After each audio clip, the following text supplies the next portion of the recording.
Gucci is a renowned name in the world of luxury leather goods, fashion, watches, and jewelry. Its products' dynamism, creativity, artistic aesthetic, and detailing represent the pinnacle of craftsmanship. Thus, designers see the luxury brand as the epitome of excellence, while patrons desire to flaunt its product.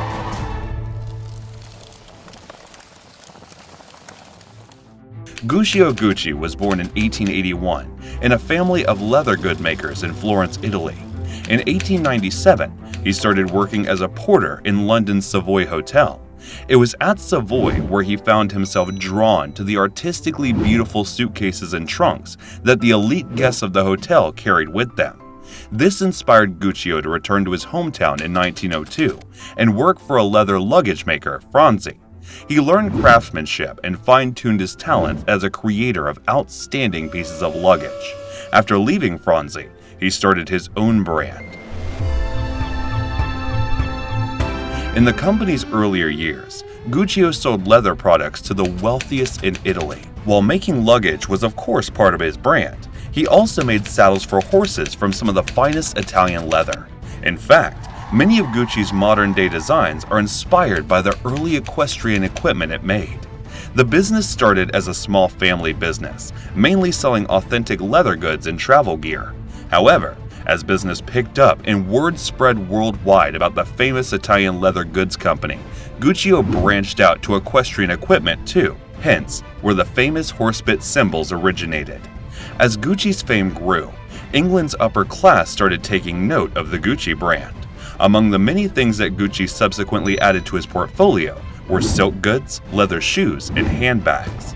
However, World War II put a halt to the company's success.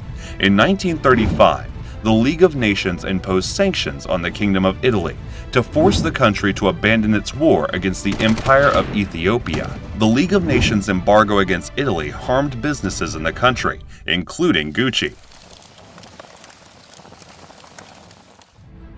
Guccio found a way to replace the imported leather and other materials with a locally made print set of woven hemp that came from Naples. Despite hardships, Gucci created unique products using alternatives to materials that were not available. Gucci created print comprised a series of small, interconnected diamonds set in a dark background. It became Gucci's first signature design, which was used in its highly successful range of suitcases. 2 years after the war, the iconic Gucci bamboo bag was created. While they were looking for new materials, the innovative Gucci artisans discovered that Japanese bamboo perfectly fits into the remarkable ideas for alternatives. Thus, Gucci used its patented burnished bamboo for bag handles and created a timeless product that defined and solidified its image as a luxury label. It was also in the post-war years when Gucci started using pigskin, a house material that was introduced by Aldo Gucci, Guccio's son, to make bags. Gucci adopted the first green and red Gucci stripe in 1951. 2 years later, Gucci opened its first store in the US at the Savoy Plaza Hotel on East 58th Street in New York, where Guccio worked as a porter. Because of that, the store had an emotional significance for the brand. However, just 15 days after the opening of the store, Guccio died at 72 in Milan. The business was passed on to his sons. While Aldo took control of the operations in the US, Vasco handled the Florentine business, while Rodolfo managed things out of Milan.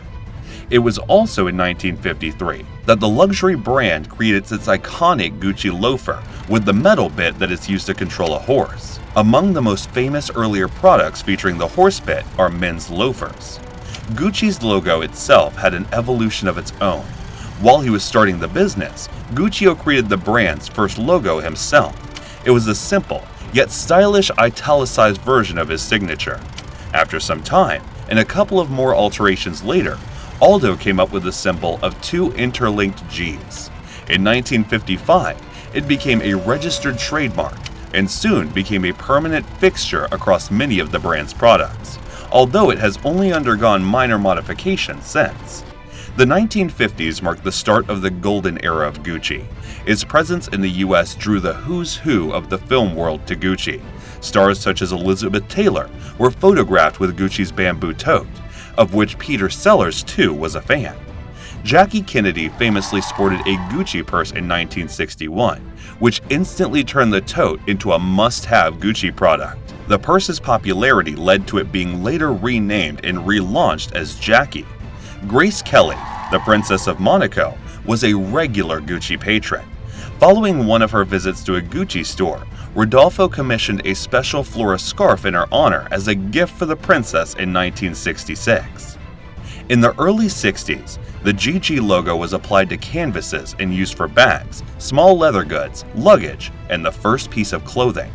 More Gucci stores popped up in the 70s, which sold clothing in Tokyo, Hong Kong, and another location in New York City. In 1975, Gucci entered the beauty space with their debut fragrance, Gucci No. 1. Gucci's first fragrance was launched in 1975, and since would continue to be a stronghold from the company.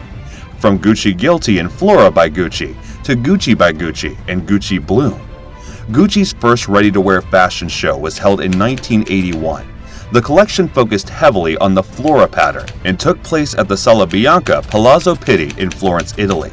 For the next few decades, Gucci underwent several major changes and some drama. Guccio's grandchildren were working at the company by the early 80s, and the family was feuding about who would be in control. Eventually, Rodolfo's son Maurizio took over, pushing his cousins and Uncle Aldo out of the company. However, Maurizio brought bankruptcy to the company, which is why Investcorp purchased half of the brand in 1981. The first big change in Gucci's revamp was Don Mello being assigned as the very first creative director, and a whole new team including Richard Lambertson as design director, Neil Barrett designing menswear, and Tom Ford as the designer of the women's ready-to-wear collection. Only a year after Tom Ford became the brand's creative director, Maurizio Gucci sold the other half of his shares to Investcorp and was murdered by his wife in the same year. By 1993, Investcorp gained complete control of the company, thus bringing an end to the Gucci family's stake in the business. In the early 2000s, Fendi's former handbag designer Frida Giannani joined the accessories department, John Ray joined the women's wear department, and Alessandra Feccinetti joined the women's wear department. During the decade, LVMH slowly took over the company, and investor Franco Pinault, known as Kering, became the major stakeholder to this day. Tom Ford and CEO Domenico Del Sol left the company in 2004.